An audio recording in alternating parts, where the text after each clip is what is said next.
En las penumbras doradas del Palacio del Escorial, el 6 de noviembre de 1661, los gritos de Mariana de Austria perforaron los muros de piedra como cuchillas. El aire denso del aposento real olía a incienso, sangre y terror. Las comadronas se santiguaban en silencio, las damas de compañía desviaban la mirada y los médicos murmuraban oraciones en latín. Algo estaba terriblemente mal en ese parto. Mariana llevaba 3 días de labor, su cuerpo convulsionándose como si quisiera expulsar no un heredero, sino una maldición. Sus gritos no eran los de una mujer pariendo el futuro de España. Eran los aullidos de alguien dando a luz al último suspiro de una dinastía. Cuando finalmente emergió el niño, el silencio fue más aterrador que los gritos.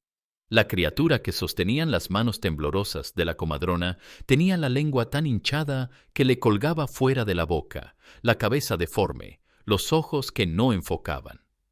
Ya no era el futuro emperador de medio mundo. Ya no era la promesa de continuidad de los Habsburgo. Solo era Carlos II, el último testimonio viviente de lo que sucede cuando la sangre se devora a sí misma durante 200 años. Dicen que el cuerpo no miente, y el de aquel niño contaba una historia que nadie quería leer. 2 siglos de matrimonios entre tíos y sobrinas, entre primos hermanos, entre hermanos políticos. Una ecuación genética perfecta para la autodestrucción. Mariana, exhausta, miró a su hijo y comprendió que no había parido al rey de España. Había parido la sentencia de muerte de los Habsburgo.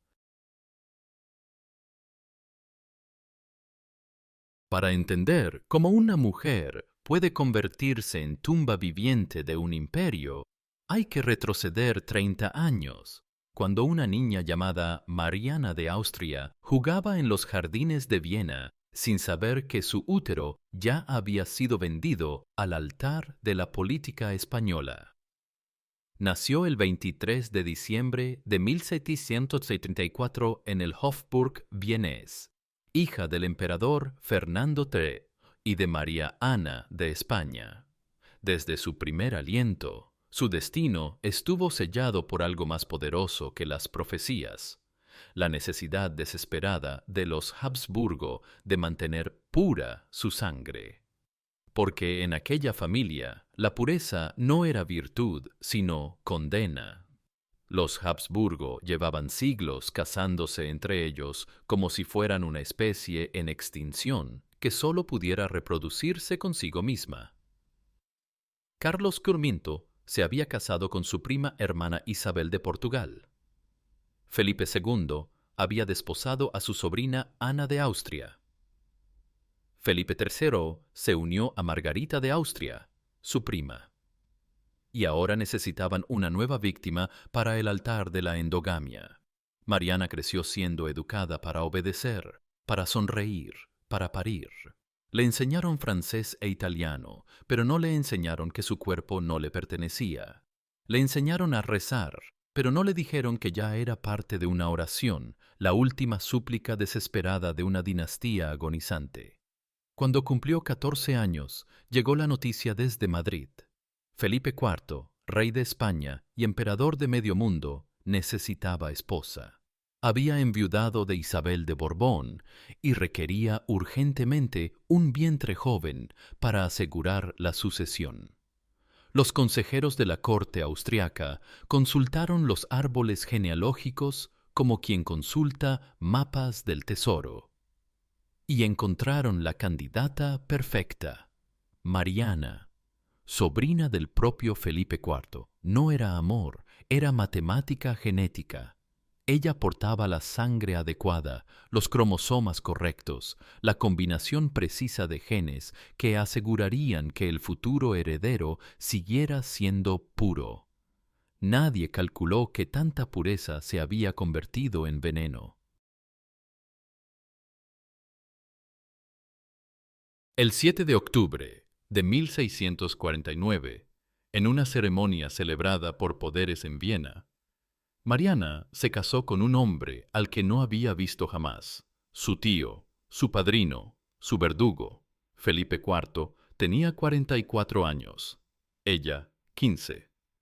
Cuando pronunció los votos matrimoniales frente al altar dorado de la catedral vienesa, no estaba prometiendo amor eterno.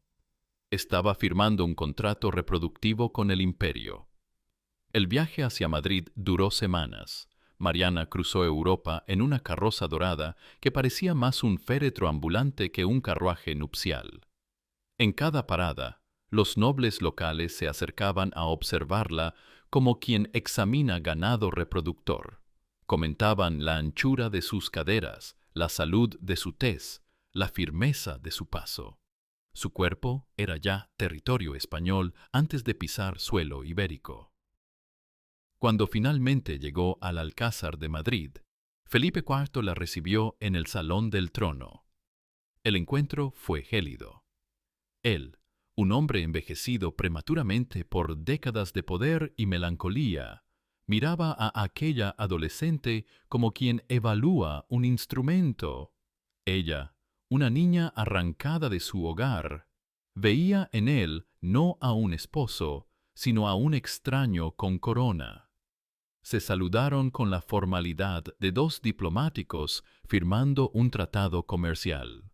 La boda oficial se celebró el 2 de diciembre de 1649. Mariana vestía un traje de brocado dorado que pesaba tanto como sus lágrimas contenidas. Cuando Felipe le colocó el anillo matrimonial, ella sintió que le habían puesto grilletes de oro. La ceremonia fue magnífica, los festejos suntuosos, pero nadie celebraba un amor. Celebraban la continuidad de una estirpe que llevaba décadas pudriéndose desde adentro. Esa primera noche, en la alcoba real, Mariana comprendió la verdad más brutal de su existencia. Ya no era una persona, era un útero con corona, y su única misión en la vida sería llenarlo una y otra vez hasta producir un heredero que salvara a España, o que la enterrara para siempre. Durante los primeros años de matrimonio, el cuerpo de Mariana se convirtió en campo de batalla entre la esperanza y la biología. Quedaba embarazada, perdía el hijo, quedaba embarazada de nuevo. Cada gestación era una ruleta rusa jugada con cromosomas envenenados. Su primer embarazo terminó en aborto espontáneo a los 4 meses. Los médicos dijeron que había sido voluntad divina.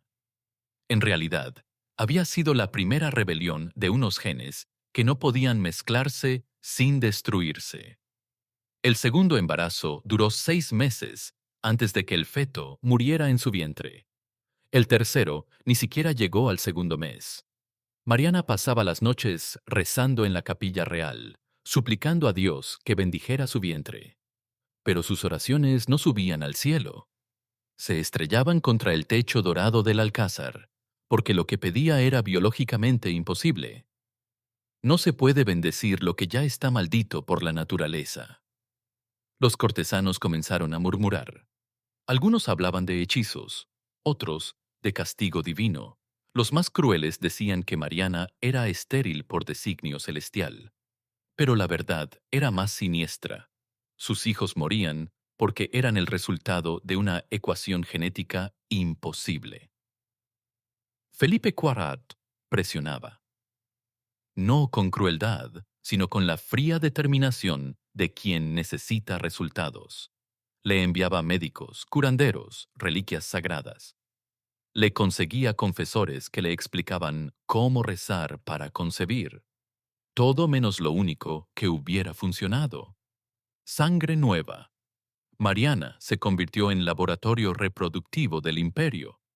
Su ciclo menstrual era monitoreado por comadronas. Sus náuseas matutinas, celebradas como triunfos nacionales. Su vientre, palped and measured como si fuera territorio conquistado. Sin hijos, sin voz, sin autonomía.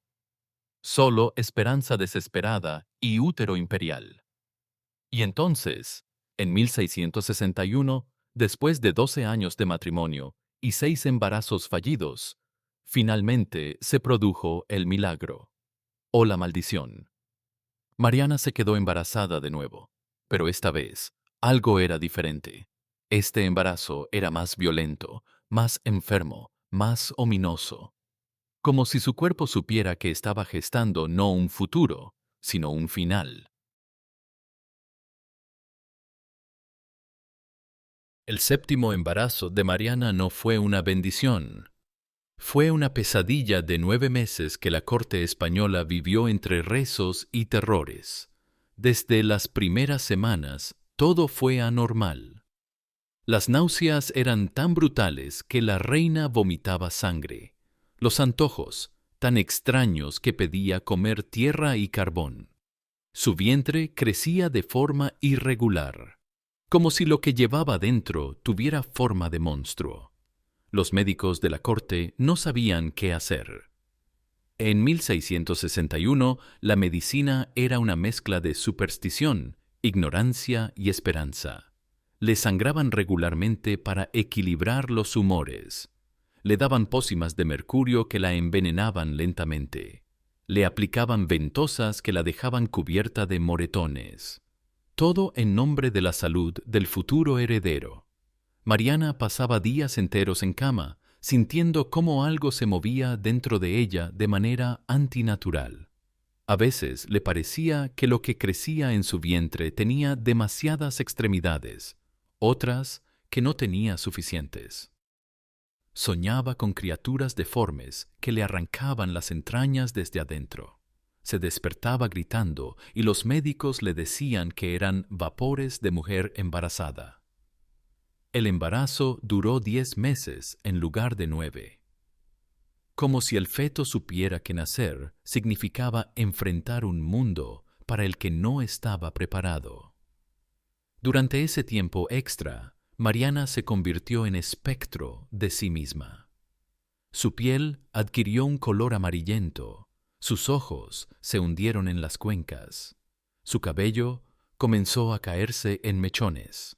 Felipe IV ordenó que se multiplicaran las misas por el reino, que se organizaran procesiones, que se trajeran reliquias de toda Europa para bendecir el vientre real, como si la fe pudiera corregir lo que la genética había condenado. Las últimas semanas fueron un infierno. Mariana no podía caminar sin ayuda. Respiraba con dificultad. Sentía que algo le golpeaba las costillas desde adentro, como si quisiera salir por cualquier parte que no fuera la natural. Los médicos prepararon instrumentos que nunca habían usado. Las comadronas rezaban rosarios mientras afilaban cuchillos.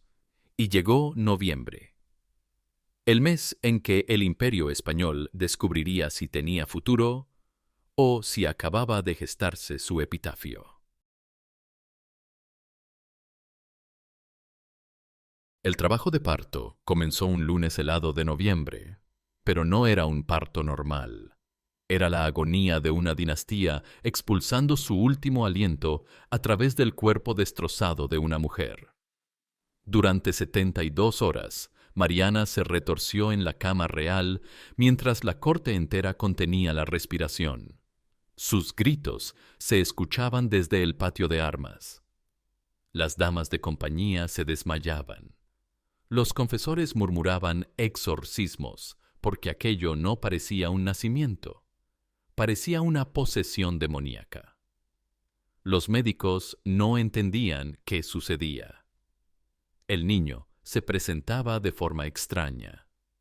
Su cabeza era demasiado grande, sus extremidades demasiado débiles. Cada contracción de Mariana parecía empeorar la situación en lugar de resolverla. Era como si su cuerpo se negara a expulsar lo que había creado. Felipe IV caminaba por los pasillos del Alcázar como un alma en pena, no por amor a su esposa, sino por terror al fracaso. Si este embarazo también terminaba mal, la dinastía de los Habsburgo se enfrentaría a una crisis sucesoria. No había otros herederos varones. No había plan B. Todo dependía de lo que estaban haciendo en aquella alcoba ensangrentada. Al amanecer del tercer día, cuando Mariana ya no tenía fuerzas ni para gritar, algo cambió. Una última convulsión, un desgarro terrible, y finalmente silencio. Pero no era el silencio del alivio, era el silencio del horror. La comadrona principal levantó al niño con manos que temblaban como hojas. Lo que sostenía era técnicamente un bebé, pero parecía sacado de una pesadilla medieval. Carlos tenía la cabeza desproporcionadamente grande, la lengua tan hinchada que le impedía cerrar la boca, la mandíbula inferior proyectada hacia adelante como la de un animal. Sus piernas eran débiles y arqueadas. Sus ojos, aunque abiertos, parecían no enfocar nada. Nadie habló durante varios minutos. Las mujeres se santiguaban en silencio. Los médicos intercambiaban miradas de pánico. Mariana, exhausta y sangrante, extendió los brazos para recibir a su hijo. Cuando lo vio, no gritó, no lloró, solo murmuró: «Dios mío, ¿qué hemos hecho?». La respuesta era simple y aterradora. Habían convertido 200 años de endogamia en carne y hueso. Habían parido el resultado inevitable de tanto incesto noble.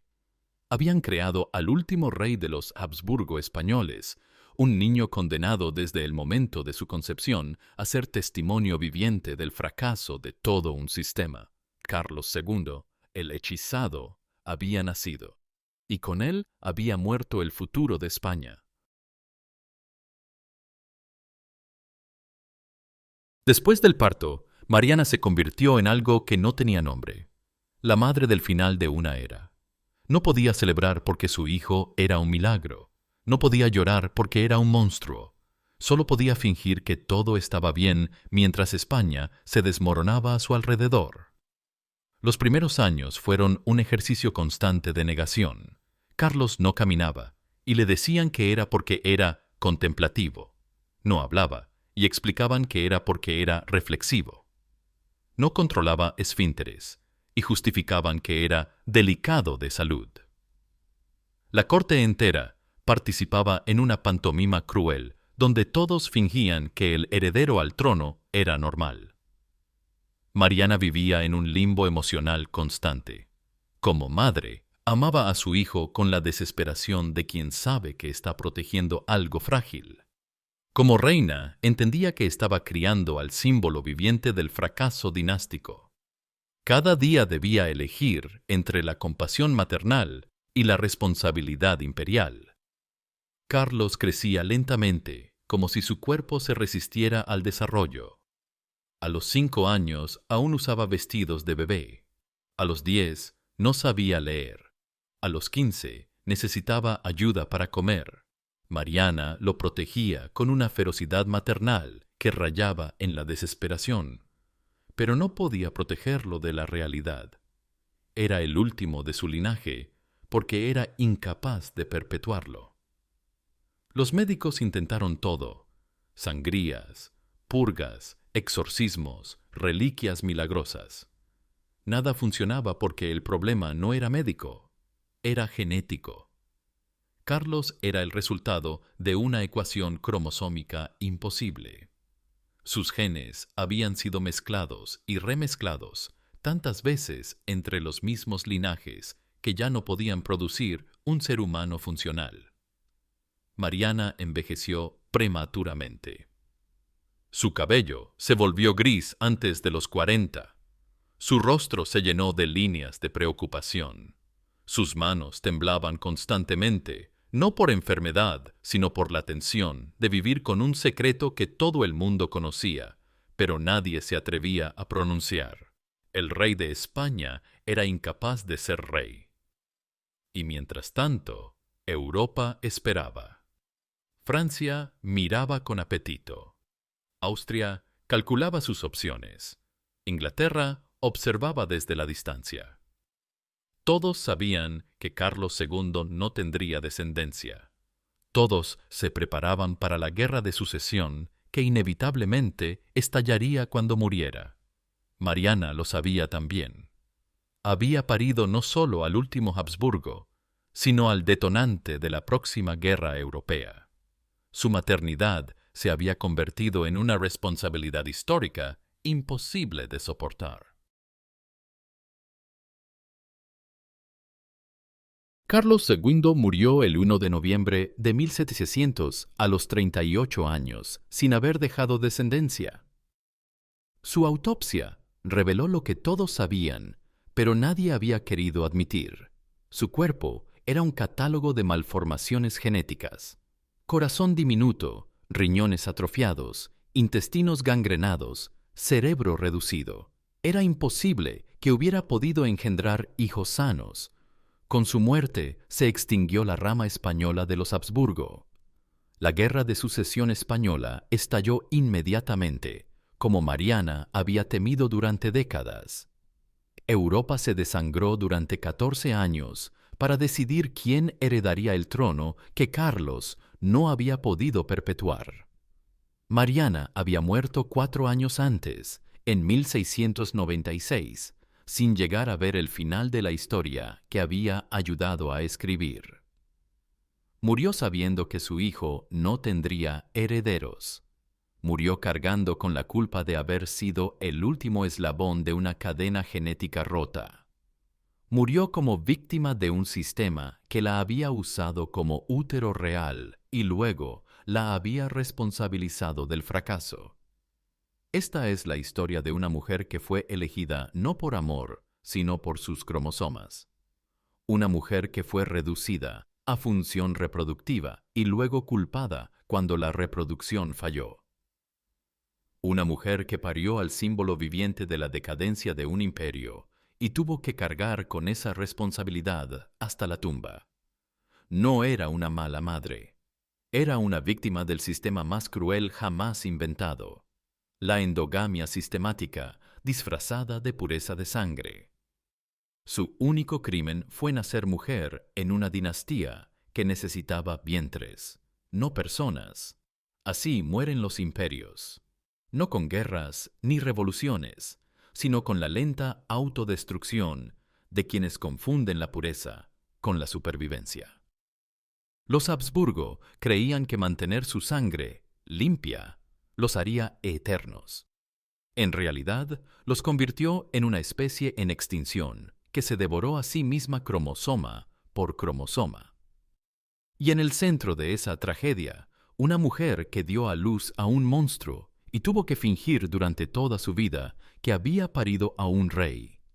Mariana, de Austria, no fue la reina que salvó un imperio. Fue la madre que lo enterró, pero no por maldad, sino por haber sido la última víctima de un sistema que sacrificaba la humanidad en el altar de la supuesta superioridad genética. Su vientre no fue la cuna de un futuro, fue la tumba de una dinastía que murió por negarse a mezclarse con el mundo. Y aún hoy, siglos después, su historia nos recuerda que ninguna línea de sangre es tan pura que no pueda convertirse en veneno, que ningún poder es tan grande que no pueda autodestruirse, y que las mujeres siempre cargan con la culpa de los fracasos de los sistemas que las usan. La endogamia de los Habsburgo no fue estrategia política, fue suicidio a cámara lenta. Y Mariana de Austria fue su último verdugo involuntario.